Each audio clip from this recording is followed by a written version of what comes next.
Hey, friends and revolutionaries. A little late in coming, but after getting to that Supergirl statue, I realized there are actually a lot of things I've got on my shelf that I would like to go ahead and do a review on. Stuff that I've just put off and put off and put off that I just figured, you know what? I want to get a look at these. They've been on the shelf long enough.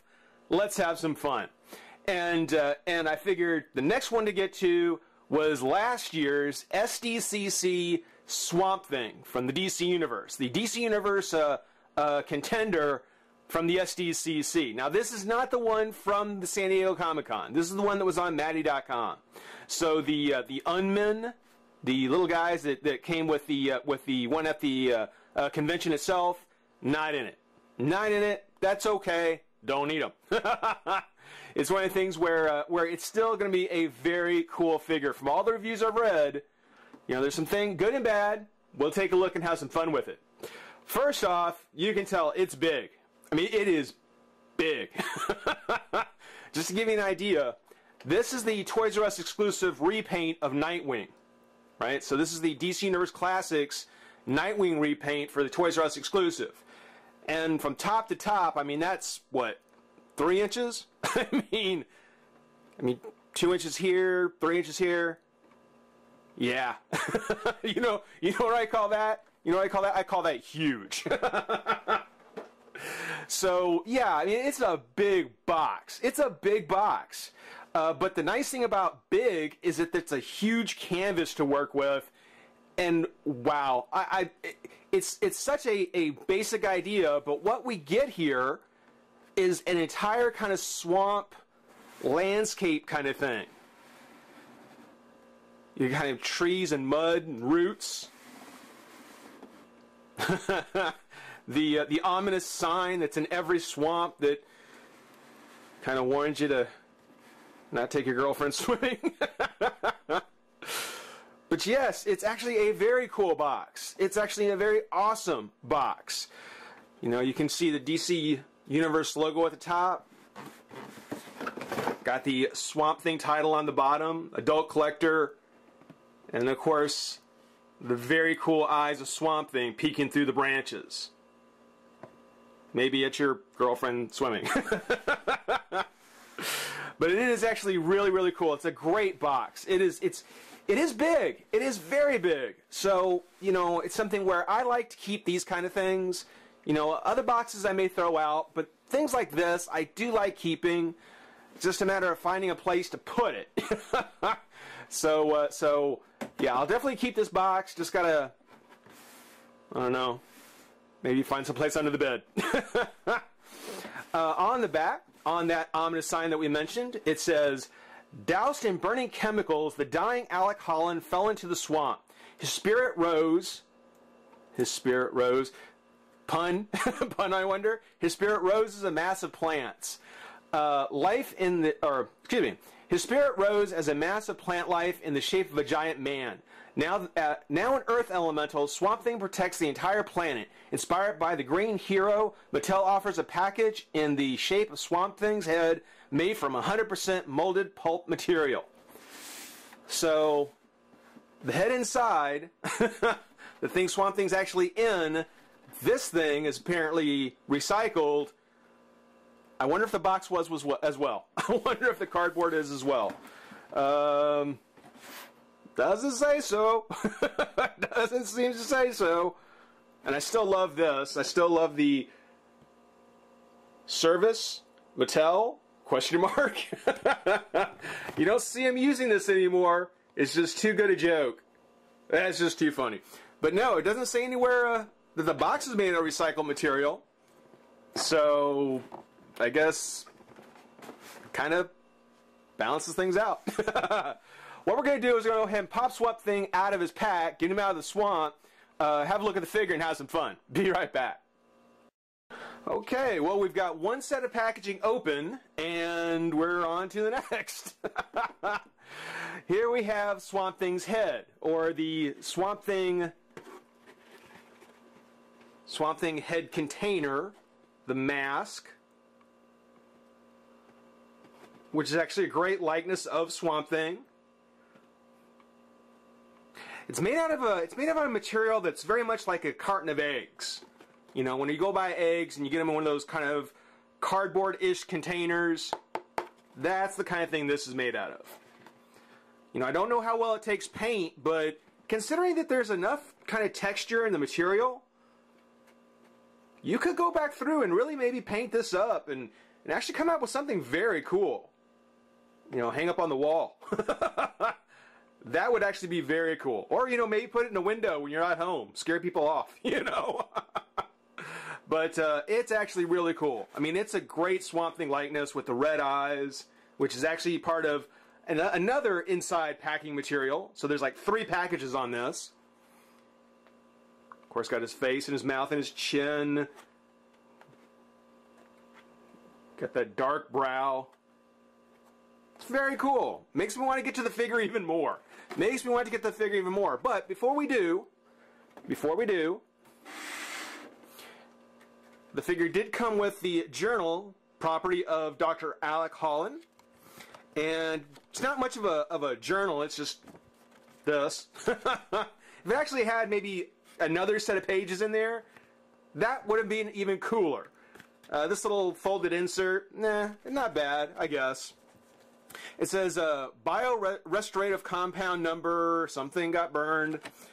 Small doses causes instantaneous growth from soil sample. Bio-restorative, whatever, formula contains something. Reference file C512942GP. That's important. Talk to Matt Cable about fellows to stop by, Ferret and Bruno. What is this organization looking to purchase the formula? Question mark. Maxwell Ferret, alias Lynn Bernard. Okay. And I guess that's a schematic of his lab. Another little burn mark there where the accident probably happened. And then just like Bigfoot, you know, everyone's seen him. There's just only some fuzzy pictures, stories and fuzzy pictures. So it's like a Bigfoot photo. Swamp Thing, the monster who killed Alec and Linda Holland, appears to be a giant pile of moss and roots. Leaves behind a slimy green trail. Incredible strength, pulled chandelier from ceiling, and wielded as a mace. Boy, that would have been a great accessory. Fought mechanical creatures with hydraulic arms, must weigh over 400 pounds. Yeah, I've had to rake up leaves, and they can get pretty heavy. Last known location. Now you see, his last known location, get this. The Scottish Moors, Vermont Swiss Village, Gotham City, and the Appalachian mining town. So which is it? Which was his last location? Because that's all over the world. And then the big question, who is Arcane? So, yeah, something kind of nifty. What even, I mean, even if they've left like blank pages to fill in your own, you know, just something a little bit more than just this. Don't get me wrong, it's nifty, but they could have done a little bit more with it. They really could have. So, okay, let's go ahead and let's pop open Swamp Thing's head. There are these little doohickey latch thingies, just like I said with a carton of eggs. So you actually push down on those and open it up. And you know, in my day, when I was a youngster, it was something where whenever we had something that looked like this, when we had a big old head of one of the characters, if it opened up, there was like a whole play set inside. You know, there would be all kinds of stuff to set up and be able to play with. You know, you take that to school and that was your, well, actually that's not too far off. I guess you could, maybe. But, yeah, you see, it's even got now the empty eyes, so I mean, if you really didn't want to make a mask out of it, I guess you could. But here is the final piece of packaging. Now let's close this up and set it down. And it is the actual cardboard that Swamp Thing sits in. What a great looking figure. So awesome. And you know something? It's something where once you get him out of all that packaging, I don't know if it's because that packaging is so big, he doesn't seem so huge. He doesn't seem huge. Not after getting through all the stuff we just did. But I guess he is. I guess he is kind of a big figure. Let's set this down for a second. Oops. Now keep in mind, I haven't taken him out yet. This is my first time handling him. Wow. Wow. That's actually very, very cool. That is actually really cool. Now, from what I've read, and it's the truth, Swamp Thing does have this kind of oily feel to him. There's this very oily kind of residue that it feels like is on him. And from what I've read, that's actually because if you look, Swamp Thing has very, very few exposed joints. This was Mattel's attempt to give a skin to their figures. And so basically they've put a very thin, very soft layer of plastic over the entire figure, or at least over the major appendages. You know, you can see that there is the head joint here. You can see there's the shoulder here. And then you can see that, whoa, oh, the leg popped off. Maybe he's a collecting connect after all. Wow. There we go. Well, he's not going to get much range, I guess, then, because if I try and move his leg any further out than this, it's going to pop off. So that's about as far forward as I can get that leg. About the same on this one. And that is, I guess, because he does have this extra layer around him. You know, there just isn't as much clearance for these joints. But those are the only joints you see. Top of the shoulders, top of the legs, and then the head. Everything else is hidden. Oh, and there's the swivel and the hinge. He's got a little squeak to him. But yeah, everything else has been covered in this very nicely done skin. I mean, every bit of it has texturing around it. Most of it kind of a moss, most of it kind of a mossy green. You can kind of see, you know, kind of heavier clumps in some places than others. The vines running through his body. Every now and then the occasional flower, or I guess kind of what, mushroom outcropping, kind of the fungus you see like on the side of a trunk of a tree. Some kind of either pods or turnips. I don't know. I'm going to go with turnips. That's where I'm going with that. He's got turnips growing on his back. But very nicely sculpted. I mean, it's something where, considering that this is supposed to be just I mean, they've done their best to try and keep the physique, or the musculature of the body. They've done a great job. They've done a great job. It definitely hugs the pieces pretty well. Let's see here. Doesn't really have a twist at the bicep. Not much in the elbow. There's a bend here. Not a lot. Very little. And the hand, the wrist, nothing at the wrist. Or if there is, it's way too tight for me to get to move. I'm guessing the hands probably don't move because these aren't like regular hands. Turns out that his fingers are very, very soft plastic. So I'm thinking the hand may just be kind of an extension of the skin that's wrapped around him. At least that's my guess. And actually, give me just a second here. Hold on just a moment. Okay. My camera keeps wanting to tell me that it needs to be reset. So, but yeah, a little bit of the arm comes up and out, as with most DC Universe figures. That has a good range of articulation on that. The elbow, though, a little bit, not much. As a matter of fact, and I might be giving away a little bit more than I probably should, this actually has the feeling of like Barbie. For anybody who's ever handled, see, I gotta watch that leg. For anybody who's ever handled a Barbie, you know that on her knees she's got kind of this clicking, and Swamp Thing definitely has that same kind of click. Maybe you can hear it.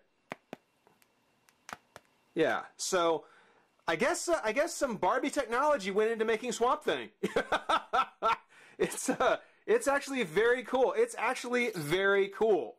But again, he definitely has this kind of residue on him. And from what I've read and from what I've followed up with, it's mainly just because without it, you know, it helps soften the rubber, it helps soften the plastic. So without it, it may become more brittle, and you may start to see some stress marks. For anybody who got this figure back last year, you know, if you've been keeping him posed, if you've had his elbows bent, take a look, leave a comment. Let me know if you've seen any kind of stress marks on the elbows or around the knees. Even though the knees and elbows, they definitely seem to be a little bit thicker plastic, probably just for that very purpose. Let's see here, no twist at the top of the thigh, leg does come out this way. So where the joints are exposed, it looks like it's very par for the course. There is a hinge at the foot. And of course, taking a look at the head. The whole figure just looks so awesome. It just looks so cool. And that just looks so awesome. But taking a look at the head in particular, nice kind of brooding Swamp Thing look. Yeah, they could have made this more in the 6-inch scale. But in the comics, he's been, you know, very large in scale sometimes. He's been a large guy sometimes. So making him a Collect and Connect size doesn't bother me. Doesn't bother me in the least. It turns left and right, up and down a bit. Very cool. Very cool. I gotta tell you, this is one I've been seeing reviews on. I've read reviews on. I've been taking a look at, and I just never got around to doing the video on him. And I'm so glad I did. I'm so glad I got to him now, because this is just so sweet. Now, Swamp Thing does actually come with one other, or I guess one accessory. And that is his swamp base. Very cool. Some poor guy's skeleton there. Maybe Alec Holland's. But I got the trees with the same kind of like mushrooms growing on the side. There you go. Same kind of green moss on the bottom. A little kind of bubbling there. You can almost feel how slimy it is if you had to stand in it. Maybe even sink in it. But yeah. Very cool for a DC Universe base. It's got the one peg, which makes it easy to figure out where it goes. Actually, before I do that, let me check a couple other things. No twist of the waist. Oh, but there's a click at... Oh, listen to that. Oh, yeah. Oh, yeah. Yeah. Not much. Maybe 3 clicks. 2. But I like clicks. Clicks are nice. No twist of the waist. I guess it makes sense considering that, you know, it would just probably twist back in place. But it would have made posing him a lot cooler on his base if he could have twisted. Oh well. It's a fair enough trade. To me, losing the articulation to get almost a statue quality figure. I mean, that looks fantastic. That is just unbelievably cool. And being he's got a lot more articulation than it looks, and because when he's posed, it does, on his base, looks so much more like a statue. Oh yeah. Oh yeah, again, even though you don't get the Unmen with this version, if you can track him down, pick him up. Swamp Thing is certainly one of the DC Universe classic figures that I say you probably want to have in your collection. Probably want to have him in there. Just because I thought I would need to, I actually brought in a couple of the other figures from the DC Universe, just to give you an idea of scale. The biggest of the figures that I have from the Collecting Connects is actually Giganta. So if you stand Giganta up, and she is a Collecting Connect, and he's on his base, you can see, I mean, he is huge. He is a big figure. To really give you an idea, and because in the journal it says he was in Gotham, I grabbed a random Batman. Because, of course, we all know Batman. We all know the Batman figure. So, you know, that really goes to show how big this guy is. He is huge. But it is very cool to have. Again, I definitely recommend picking him up. Hope everybody enjoyed watching. Rate, comment, subscribe, join the revolution. We'll see you soon. Bye-bye.